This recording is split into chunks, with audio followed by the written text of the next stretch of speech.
নমস্কার, আমার আরেকটি নতুন ভিডিওতে আপনাদের স্বাগত।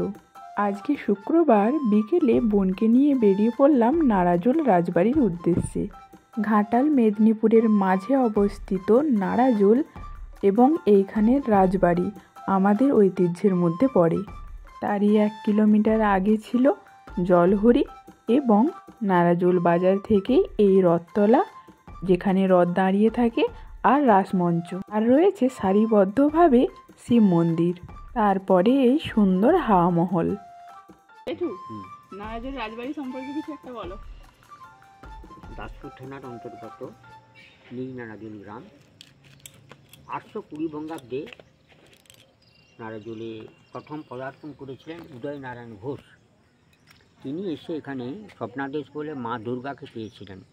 মা দুর্গার কাছ থেকে আজকে নারাজোল পুরোপুরি সৃষ্টি হয়েছিল এবং রাজবাড়িও তারপর থেকে আস্তে আস্তে শুরু হয়। নারাজোল কথার অর্থ ধান গাছের গোড়া প্লাস জল, এই হয়েছিল নারাজোল।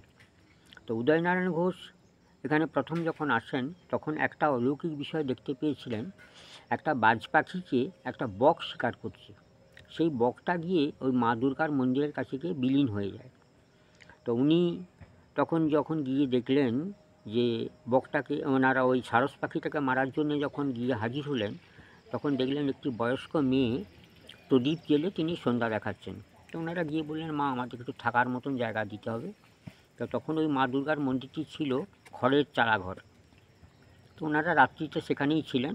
তো উদয়নারায়ণ ঘোষকে রাত্রিতে মা দুর্গা স্বপ্নাদেশ দেন, যদি এখানকার জমি জায়গা পরিষ্কার করে যদি আমার ঘরবাড়ি তৈরি করিস তাহলে তোদিকে প্রচুর ধন দৌলত দেবো।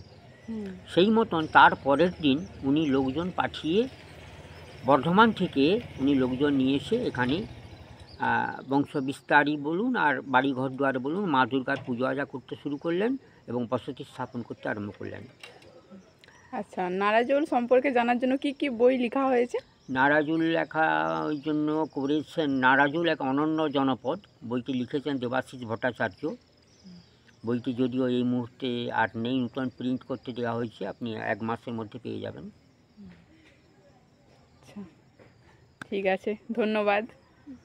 জেঠু, তোমার পরিচয়টা একটু জানিয়ে দাও। আমি রাজবাড়ির একটি বংশধর, শেষ প্রজন্মর বলতে পারেন, আমার শেষ প্রজন্ম। তার কারণ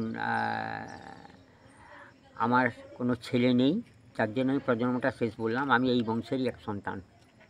আপনার নাম? আমার নাম বিদ্যুৎ খান। ঠিক আছে। হাওয়া মহলের ঠিক আগেই রয়েছে নারাজোলের রাজবাড়ির অন্দরমহল। চলুন আপনাদের পুরো রাজবাড়িটা ঘুরিয়ে আনি। এই নারাজোল রাজবাড়ির রাজারা ছিলেন প্রকৃতই দেশপ্রেমিক।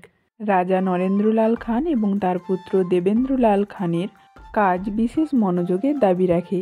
মহাত্মা গান্ধী, পণ্ডিত জওহরলাল নেহেরু, সরোজিনী নাইডু, ক্ষুদিরাম বসু সহ পণ্ডিত ঈশ্বরচন্দ্র বিদ্যাসাগর ও কাজী নজরুল ইসলাম আমাদের এই নারাজোল রাজবাড়ি পরিদর্শন করেছিলেন।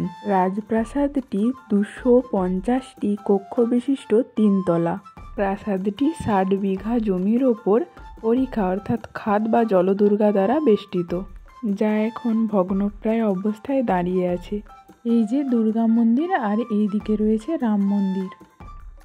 পরবর্তী রানী অঞ্জলি খান এইখানে একটি ডিগ্রি কলেজ নির্মাণের জন্য 10 বিঘা জমি দান করেছিলেন, যা এখন নারাজোল রাজ কলেজ নামে পরিচিত। এই অন্দরমহলের ভিতরের মন্দিরগুলি সহ বাইরের সমস্ত মন্দিরেই প্রতিদিন পুরোহিত রেখে পুজো করানো হয়। এখানে ঝুলন, রাস, দুর্গোৎসব ছাড়াও বিভিন্ন পুজো হয়। কতদিন ধরে পুজো করছেন? বর্তমান 2 বছর। 2 বছর। এই ঠাকুরের কি কি অনুষ্ঠান হয়? একদম দুর্গাপুজো থেকে এ টু জেড রাজার বাড়িতে এ টু জেড একদম। আচ্ছা, ঠিক আছে, ধন্যবাদ। এই যে অন্দরমহল, এর ভিতরে যদিও এখনও রাজার বংশধর অর্থাৎ ফ্যামিলিরাই বসবাস করছেন। শুনেছি এর ভিতরে ছাত্রাবাসও রয়েছে। এখন পাশে পুলিশ ক্যাম্পও আছে। এই রাজবাড়ির ইতিহাস 600 বছরের প্রাচীন। মনে করা হয় আনুমানিক 16 শতকে উদয়নারায়ণ ঘোষ এই জমিদার বংশের সূচনা করেছিলেন। পরে পরে ঘোষ থেকে রায়, রায় থেকে খান উপাধিতে ভূষিত হয়েছিলেন। এই রাজবাড়ির আরও ইতিহাস জানতে চাইলে গুগলে গিয়ে সার্চ করতে পারেন। আজকের ভিডিওটি এই পর্যন্ত।